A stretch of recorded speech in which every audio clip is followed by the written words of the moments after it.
Boa noite a todos, sejam bem-vindas, sejam bem-vindos a mais um estudo do livro, mais um capítulo do livro Constelação Familiar, de Joana de Ângeles, psicografado pelo Divaldo Franco. É uma alegria, um prazer estar aqui com vocês, semana após semana, estudando capítulo pós capítulo, nesse trabalho em parceria, em conjunto com a TV e Rádio Chico Xavier. Toda semana, novos capítulos aos sábados, 19 horas, na TV Rádio Chico Xavier e nos meus canais, às segundas-feiras. Muito bem? Vamos lá? Capítulo de hoje, 18, que se chama Mediunidade na Família. O que a gente vai falar hoje? Vamos falar sobre a mediunidade naturalidade, vamos falar sobre mediunidade sofrimento. Quem dá muito sofrimento, já adianto, pessoal, não precisa ser assim, tá? Não precisa ser sofrido, ok? Vamos falar também sobre mediunidade às crianças, algo muito normal e que também gera muita confusão ainda. Então a gente vai esclarecer um pouquinho essa questão de mediunidade às crianças. Perseguição espiritual, a gente vai falar também. Vamos falar também sobre mediunidade distúrbio. Ou a mediunidade é considerada um grande problema, que também não precisa ser assim. Tá? Vamos tentar aprofundar um pouquinho mais, entender um pouco mais com o auxílio da Joana de Ângeles, que vem aqui para nos ensinar muita coisa, tá bom? E muito mais, tem muita coisa para falar sobre isso hoje, mas para a gente se conectar nesse instante, eu convido a todos, quem quiser, claro, para fechar os olhos comigo. E assim, inicialmente, agradecemos a Deus Pai por mais essa encarnação, por mais esse momento, por mais essa experiência. Agradecemos ao nosso amigo maior, nosso irmão, aquele nosso grande companheiro que nos auxilia em todos os momentos nessa caminhada, nessa encarnação. Obrigado, Jesus, pelo seu amor, pelos seus ensinamentos. Agradecemos também a espiritualidade de luz, que sempre nos ampara, nos auxilia em momentos como esse, que buscamos essa luz, esse conhecimento, essa informação trazida através de Joana de Ângeles, que derrama sobre nós tanto conhecimento, nos auxiliando nas nossas questões, no nosso dia a dia. E assim pedimos autorização para dar início a mais esse estudo. Que assim seja, graças a Deus. Muito bem, pessoal. Vamos lá? Oração feita, um pouco mais harmonizados, que essa é a ideia sempre. Vamos começar aqui com os trechos que eu separei. Como eu digo, eu recomendo sempre para o pessoal ler o capítulo. São capítulos curtos, esse livro é bem light, entre aspas, para a Joana de Ângeles, que às vezes ela pega pesado mesmo, mas esse até que é tranquilo. Depois que a gente se acostuma com o linguajar da Joana, fica mais fácil, tá? A ideia é trazer isso que ela se esforça para nos ensinar, e a gente tenta mastigar mais ainda para facilitar a nossa compreensão, porque ainda assim é difícil, né, gente? Para mim é difícil, tá? Mas a ideia é a gente trocar aqui as nossas impressões, eu vou estar sempre trazendo um ponto de vista, cada um tem o seu, tá? Tomara que faça sentido para vocês o meu ponto de vista sobre essas questões que eu separo aqui e que me tocam um pouco mais. Vamos lá? Vamos começar? Primeiro trecho que eu separei de Joana, que nos diz: conduzindo alta carga de informações mágicas e destituídas de legitimidade, a faculdade mediúnica é sempre vista de maneira irregular, chegando às vezes à aceitação de conceitos absurdos. Nada obstante, prossegue sobre informações perturbadoras, gozando de místicas injustificáveis e considerações oportunistas. Sem conhecimento real de sua especificidade, pessoas precipitadas e imaginosas opinam e orientam de maneira equivocada, quando não se referem à necessidade de bloqueá-las e anulá-la nas suas mais variadas expressões. Isso tudo é gerado pela ignorância. Ignorância no sentido da falta de conhecimento. E é para isso que a doutrina espírita está aqui para nos auxiliar, e Joana de Ângeles também, nesse grande campo escuro, eu diria assim, que é esse assunto mediunidade, que ainda faz muita confusão. A mediunidade de uma forma muito natural, porque ainda nós temos sim muita ignorância, a gente tem que entender que muito desses misticismos e muitos sofrimentos são gerados a partir daí. E muitos milagreiros também que surgem dispostos a resolver o nosso problema muito rapidamente. E como Joana de Anjos falou aqui, que orientam de maneira equivocada, quando não querendo bloquear e anular a questão da mediunidade, que não precisa bloquear, não precisa anular em nada. A gente tem que aprender a conviver, a se relacionar com a questão mediunidade num todo. Tá? Tem também muito ego que se exalta aí, muito ego do próprio médium, como aqueles que não são, digamos assim. Todos somos médios, a gente vai falar sobre isso já já, mas aqueles médios ostensivos que trabalham mediunicamente e colocam lá no pedestal, lá nas alturas. E o médium veste a capa também, a gente já vai falar sobre isso, tá? Mas a gente tem que entender, primeiramente, que a mediunidade é só um intercâmbio entre o plano físico e o plano não físico, ou o plano espiritual, ok? E são todas as percepções além dos nossos 5 sentidos tradicionais. Tudo isso pode ser considerado mediunidade com as suas variantes, que se manifestam de maneiras diferentes, de formas diferentes e intensidades diferentes em cada um. Lembrando que todos nós somos médiuns, todos. Ah, Nelson, mas eu não sou médium, ou então se eu sou médium, eu sou, como é que fala? O médium tijolo, o médium pedregulho, que eu não percebo, eu não sinto nada. Vamos lá, gente, vamos tentar entender o seguinte. Nós temos exemplos de mediunidade fantásticos, como eu sempre tiro como referência um Chico Xavier, que até confundia quem era o encarnado e o desencarnado. Quando chegava ali 2 pessoas encarnadas, ele abraçava 3, porque ia abraçar um terceiro que estava do lado, e quem estava ali ficava olhando para o lado, o que ele está fazendo? Quem que ele está abraçando? Porque tamanha sensibilidade dele, tamanha profundidade, digamos assim, da mediunidade, ele conseguia de uma forma que até eu confundia. Nessa relação com o plano espiritual e plano físico, para ele era quase que tudo a mesma coisa, né? Mas a gente tem também uma mediunidade muito mais sutil, que as pessoas vão se identificar talvez, quando eu vou dar um exemplo assim. Vê se você já escutou uma história dessa. Ai, Nelson, não sei o que aconteceu, coisa estranha. Parece um déjà vu, que parece que eu já estive aqui antes, nesse lugar. Parece que eu já vi essa cena. Que coisa estranha isso. O tal do déjà vu é uma explicação conceitual dentro não só da psicologia, mas tentando, de uma forma cognitiva, através das sinapses do cérebro, explicar essa percepção não real. Mas atenção, gente, pode ser isso, mas pode ser muito mais. E a gente sabe disso através da doutrina espírita, que nos esclarece. Vou dar outro exemplozinho, ver se vocês já vivenciaram ou já escutaram algo do tipo. Nossa, eu não sei porquê, uma coincidência, eu sonhei uma coisa e não é que aconteceu aquilo. Mas que coisa, o que é isso, hein? Já ouviram uma história dessa? Já aconteceu com vocês? Através do sonho, por exemplo? Ou outra, essa então é clássica. Essa acredito que a maioria já passou por isso.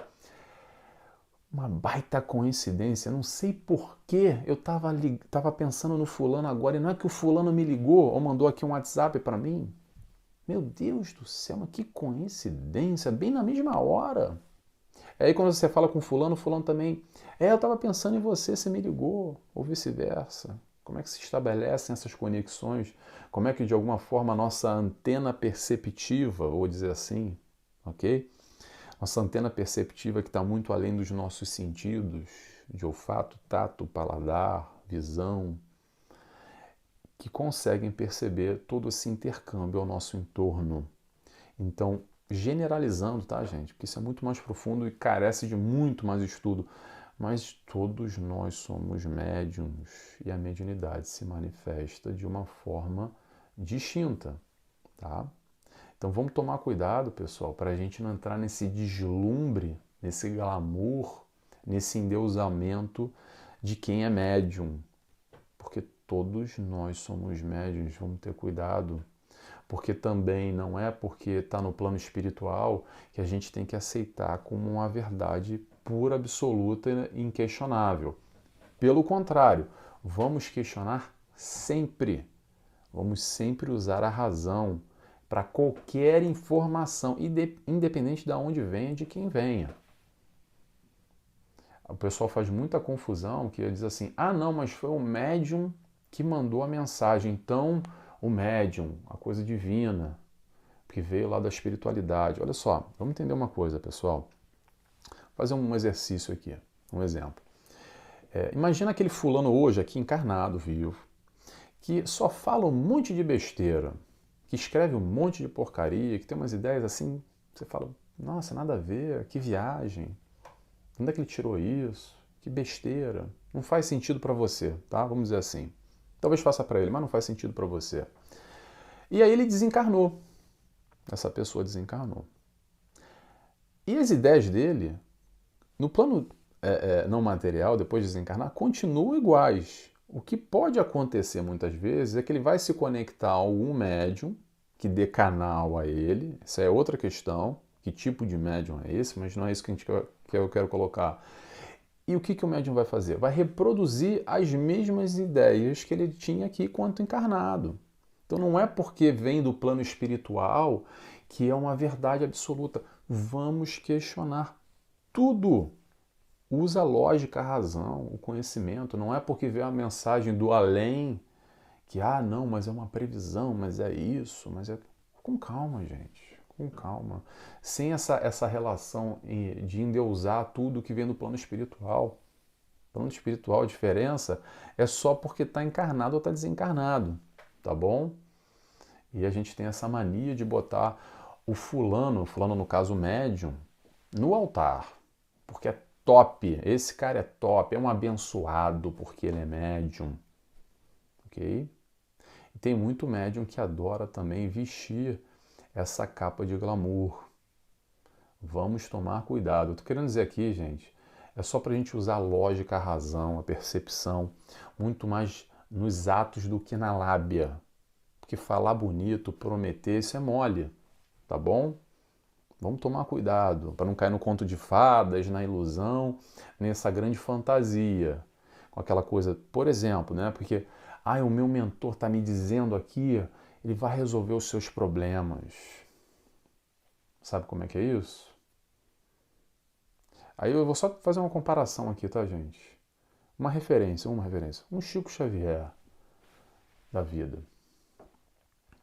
Um Divaldo Franco. Algum momento você já viu um Chico Xavier, um Divaldo Franco, falando assim, não, peraí, gente. Joana de Anjos está falando no meu ouvido aqui, fica tranquilo. O Emmanuel está falando aqui no meu ouvido, fica tranquilo que vai resolver todos os seus problemas da sua vida. Sabe o que Emmanuel, o que Joana de Anjos traz? Traz isso aqui, ó. Um livro e vários outros para nos dar as ferramentas para a gente se ajudar. O mérito é sempre nosso. Ninguém vai fazer milagre, vai resolver problema para a nossa vida. Vai nos dar toda a ferramenta, todo o suporte, todo o auxílio, todo o amparo, todo o amor, todo o acolhimento para a gente caminhar pelas nossas pernas. Ninguém vai pegar a gente no colo e vai levar onde a gente quer. Nós temos que chegar até lá.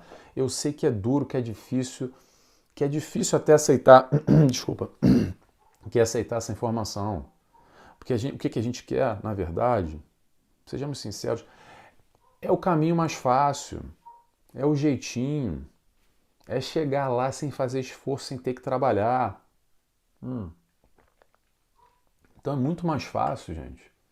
Adoraria que fosse assim, que chegasse aqui o Emmanuel, que chegasse Joana de Anjos e falasse, não, Nelson, não se preocupa não, fica aí quietinho que eu te levo lá. O que você quer, Nelson? Quer ser mais feliz? Não precisa fazer nada não. Lê aí o livro só, tá bom, lê aí o livro todo, decora bem, todos os capítulos. Tem que praticar, tem que exercitar. É através do exercício que a gente vai desenrolando e aprendendo através dos desafios, que muita gente chama, sabe de quê? De problema. Ah, o problema da minha vida. Quando a gente entende que não é problema, que através daquela questão que a gente encara como problema, é o que a gente precisa para alavancar, para ultrapassar, vivenciando, experienciando aquela questão, muda a dinâmica. Eu vou repetir o que eu falo sempre. Não estou dizendo que é fácil, eu estou dizendo que é possível. E se é possível, cabe a nós. Tá? Então vamos tomar cuidado, voltando ao raciocínio aqui. Vamos tomar cuidado com essa história do glamour, do endeusamento do médium, porque não tem nada de especial, tá bom? O que na verdade acontece para muitos de nós médiuns, trabalhadores, é exatamente o contrário. É que a gente tem muito comprometimento do passado, tá? E a mediunidade é uma ferramenta, uma oportunidade de aprendizado no amor. Eu gosto muito dessa palavra ferramenta. Sempre utilizo demais. Mediunidade, ferramenta. É assim que eu vejo, é assim que eu quero compartilhar com vocês. Não tem glamour nenhum, não tem nada de especial. O que tem é trabalho, tem comprometimento para quem quer trabalhar, tá bom? Para quem quer utilizar essa ferramenta em proveito do próximo e de si mesmo naturalmente, ou consequentemente, ou em paralelo. Tá legal? Vamos seguindo aqui nosso raciocínio. Próximo trecho que eu separei. Joana de Ângeles nos diz: desse modo, desculpa gente, hoje está, dá licença. Vamos lá. Desse modo, a faculdade irrompe em qualquer período da existência humana, seja na infância, adolescência, maioridade, senectude, produzindo, quando ostensiva, ruídos e inquietações, necessitando de conveniente orientação. Tal ocorre com as demais faculdades emocionais, mentais, aptidões artísticas e culturais. E aí, pessoal, eu vou falar sobre a mediunidade como sofrimento, porque tem muita gente que sofre muito por aí. Quando eu falo que sofre muito, é às vezes por uma encarnação, por uma vida inteira, por causa de mediunidade. Pessoal, não precisa ser assim, tá bom? O mais importante é a gente entender e desvincular. Isso pode ser uma realidade hoje, mas isso vai deixar de ser através do nosso esforço, através do conhecimento. Então, o primeiro passo que eu digo sempre, mais importante, porque muita gente acaba chegando não só no centro espírita, enfim, e com a questão desregulada, vou dizer assim, da mediunidade, e não entende muito bem esse processo e sofre muito. Tá? Sofre muito, muito mesmo. Não estou desmerecendo e diminuindo o sofrimento de ninguém, pelo contrário. Vamos buscar aqui o auxílio para parar esse sofrimento, porque não necessita ser assim. Primeiro passo, vamos nos instruir, vamos aprender, vamos ter o controle. É buscar uma harmonia, um equilíbrio para viver o dia a dia sem isso virar um problema, porque tem muita gente que sofre demais e não consegue desempenhar as funções do dia a dia. Tamanha perturbação que vira mesmo, tá? Então esse é o primeiro passo, a gente buscar esse equilíbrio, buscar essa harmonia, e tá aí a doutrina espírita que auxilia demais da conta. Tem muito conhecimento, muito estudo, muito livro. Dá para se debruçar demais. Eu não sei, pronto, talvez pela minha ignorância, se tem uma outra doutrina que traga tamanha informação, ok? E esclarecimento, né, nas questões mediúnicas, como a doutrina espírita, que é um dos aspectos que se debruça bastante. Tem muito livro interessante, tem muita informação para a gente buscar aí, tá bom? Então, a primeira coisa é, vamos buscar se equilibrar minimamente, para a gente conseguir vivenciar sem mediunidade ser um problema. Esse é o primeiro passo. Agora, o segundo passo é o seguinte, e muita gente faz uma confusão também. Já se controlou de alguma forma? Já está conseguindo gerenciar bem a questão mediunidade? Deixou de ser um problema? Aí vem a pergunta, quer aproveitar e trabalhar auxiliando aqueles que precisam, seja bem-vindo. Não vai faltar trabalho. O que mais tem é trabalho na esfera mediúnica de auxílio ao próximo, ao encarnado e ao desencarnado também, tá bom? E vou repetir uma frase que eu gosto muito para vocês. O trabalho aparece quando o trabalhador está pronto. E aí a gente vai ter o livre-arbítrio para decidir o que a gente faz da nossa vida. Aproveitar essa ferramenta em benefício do aprendizado do amor, indo de encontro a esse próximo que necessita de auxílio, a gente pode auxiliar ele de alguma forma, num trabalho mediúnico com os encarnados, ou também, ou as duas coisas, um, outro ou os dois, com o plano desencarnado, com o plano espiritual, com aqueles irmãos em sofrimento que necessitam do acolhimento, de um esclarecimento, e a gente também pode auxiliar eles através da mediunidade. Então, fica o convite. Mas eu queria diferenciar esses dois passos, só para a gente fechar esse raciocínio e pular para o próximo ponto. Que é importante desvincular sofrimento. O sofrimento ainda existe, se ele existe, pela falta da instrução, do aprendizado, da educação, da prática e do controle. Essa harmonia, esse equilíbrio pode existir através do nosso esforço, tá bom? Vamos lá? Vamos seguindo. Próximo trecho que eu separei aqui, de Joana. Cabe aos genitores, agora a gente vai falar sobre mediunidade às crianças, tá? Vamos lá.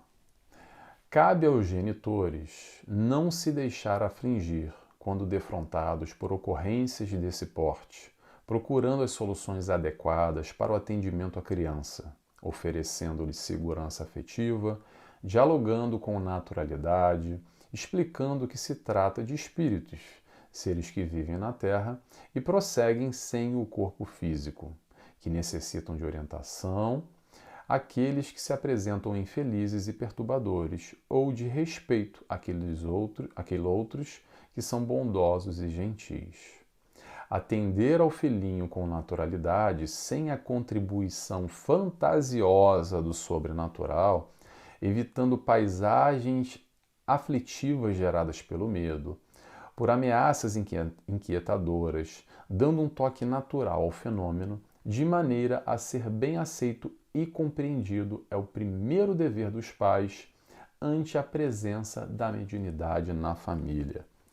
Aí, pessoal, vamos tentar entender que o nosso processo educacional ainda, sabe o que é? É no filme de terror, é no fantasma, que nos assusta no quarto escuro, que sai do armário, e o barulho, e toda essa questão fantasiosa, que a indústria vende muito isso, e tem muito público consumidor devido a essa nossa ignorância. Isso no passado e ainda é presente. Falta de esclarecimento. E aí está aí o papel dos pais para agir com muita naturalidade, com essa busca da informação, do estudo, do conhecimento, buscando educar e auxiliar essa criança que às vezes está ali em um processo mediúnico que pode ser perturbador, sim, está acontecendo cada vez mais, as crianças com uma sensibilidade e a gente tem que tomar cuidado e atenção com a questão do medo. E muitos de nós ainda temos medo, né? É mais normal ter medo do que não ter. Mas o importante é a gente esclarecer aqui, e eu me arrisco a dizer que 99% das pessoas, ou a grande maioria das pessoas que tem medo, é o medo do desconhecido, é o medo do novo, é toda essa construção fantasiosa que está lá pra gente, lá desde a fase infantil, daquelas histórias macabras que a gente escuta, lá naquele lugar, no mato, no escuro, à noite, que aconteceu. Isso tudo vai construindo fantasioso, isso fica impresso e naturalmente vai gerar o medo, porque a gente desconhece. Então, a partir do momento que a gente passa a conhecer, quando a gente estuda, quando a gente entende, quando a gente pratica, a gente percebe que isso tudo é tão normal quanto tudo na vida, quanto caminhar e respirar. Só não é, isso é muito engraçado isso, porque assim, para quem já é espírita há muito tempo e trabalha, enfim, com pessoas, né, numa casa espírita, é engraçado porque é normal as pessoas chegarem às vezes e falar assim, nossa, aconteceu uma coisa, você vai me achar uma louca, eu vou te contar uma coisa que aconteceu comigo, e ela conta o dia a dia de quem trabalha com mediunidade. E, é sempre o acolhimento é bem-vindo ao clube, meu amigo. Você não está sozinho, isso é o mais normal. Aí você começa a esclarecer, dialogar e dizer que isso é super normal, super natural, mas as pessoas não falam, elas têm medo, porque vão ser julgadas, vão achar que é coisa do demônio, que é coisa de maluco, que isso acontece comigo. Acontece com todo mundo, gente. Com todo mundo falando ou não falando, em maior ou menor grau, em maior ou menor intensidade, tá? Isso é super normal. E aí cabe a nós a gente buscar auxiliar essas crianças. Os centros espíritas estão aí exatamente para nos auxiliar nesse processo, com esclarecimento, porque não precisa ser sofrido esse processo, que possamos buscar as respostas, e quem busca a resposta vai encontrar. Lembra de Jesus? Buscai e achareis. Isso se aplica também à questão da mediunidade, para quem quer realmente as respostas das confusões, porque é um tema que eu não entendo muito bem, Nelson. Tá aí. Tá aí o Centro Espírita para ajudar. E não só hoje em dia com a dinâmica da internet, muita gente ainda tem aquele receio, poxa, mas vou lá no Centro Espírita, pá, não gosto disso, tá. Tá bom. Tem muita informação aqui, tem muita gente para poder auxiliar, é só buscar. Mas voltando à questão das crianças, então para a criança, outra coisa que se recomenda muito, evangelização infantil ou os trabalhos nas casas específicos para as crianças, tá? Porque desde a infância vai trazendo esse esclarecimento, vai trazendo essa educação, conhecimento espiritual, que é a educação que a escola não vai dar. E que também é extremamente importante para entender que há um mundo além desse mundo. É uma visão mais ampla, saindo só desse aspecto material aqui, entendendo toda essa correlação e como isso nos influencia mais ou menos. Tá bom?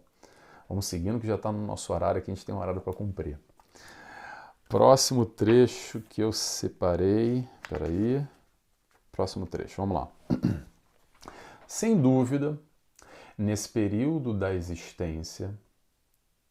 Peraí, gente. Isso, tá certo. A gente só dá o tópico aqui para vocês antes. A gente vai falar sobre perseguição espiritual, tá? Vamos lá. Sem dúvida, nesse período da existência, as dívidas pretéritas resumam vigorosas, e aqueles que ainda se sentem felizes por haverem sido vítimas acorrem meu Deus do céu, presurosos? Desculpa, porque às vezes Joana de Anjos nos pega aqui com as palavras, me pega com as palavras. Acorrem presurosos na sua ignorância, em busca do desforço em relação ao inimigo ora reencarnado. Não vem a criança, mas sim o algoz que os infelicitou, embora o novo corpo no qual se encontra, descarregando os seus sentimentos inferiores e perversos em forma de vindita infeliz. O antídoto ao ódio é sempre o amor, revestido de compreensão do sofrimento do próximo, ao tempo em que busca diminuir-lhe as consequências danosas. Muito bem. Então a gente vai falar sobre perseguição espiritual e muito desses processos de obsessão vem de longa data, não é de agora, tá? Como é que isso acontece? Como é que é a dinâmica? Como a Joana de Anjos nos falou agora aqui. Acontece da seguinte forma. Aquele que foi lesado lá no passado, de alguma maneira, que se sentiu lesado, quer uma revanche. O que ele quer fazer? Quer fazer sofrer aquele que lhe fez mal. Ponto. Tá? Esse que fez mal lá atrás reencarnou. E reencarnou como? Reencarnou como uma criança linda, inocente, com um véu do esquecimento, que não lembra o que fez lá atrás também, no nosso seio familiar. Mas o espírito que foi lesado encontrou ou está sabendo que aquele malfeitor lá atrás, hoje essa criança linda no seio familiar. E ainda assim está com ódio, está com rancor, quer fazer sofrer porque ele tá lesado, ele se sentiu lesado. E aí como é que a gente faz? Interrogação. Sabe como é que faz? Faz com amor. Só se rompe escuridão com luz. A gente só consegue quebrar o ciclo de ódio, de rancor, de maldade com amor e com bondade. Ah, Nelson, mas eu não sei, tá legal o que você falou aí, na teoria muito bem, mas como é que eu faço na prática? Procure o centro espírita, tá? Com trabalho de desobsessão. Mas atenção, pessoal, tente ir não com aquele sentimento de que vou lá me livrar desse problema, dessa sujeira, essa coisa ruim que está querendo fazer mal para o meu filho. Vamos entender o seguinte, que esse irmão que persegue sofre ainda mais do que o perseguido, essa criança na nossa família. Ok? Isso é um barulho, provavelmente muito barulhento, que foi realizado lá atrás, entre dois espíritos que estão aí nesse ciclo, entre lesados e culpados, enfim, cada um com a sua história, tão pouco importa. Importa para eles, tá? Mas vamos colocar aqui, qual é o nosso papel, como é que a gente pode auxiliar esse filho, essa criança que chega e que talvez esteja sendo perseguida.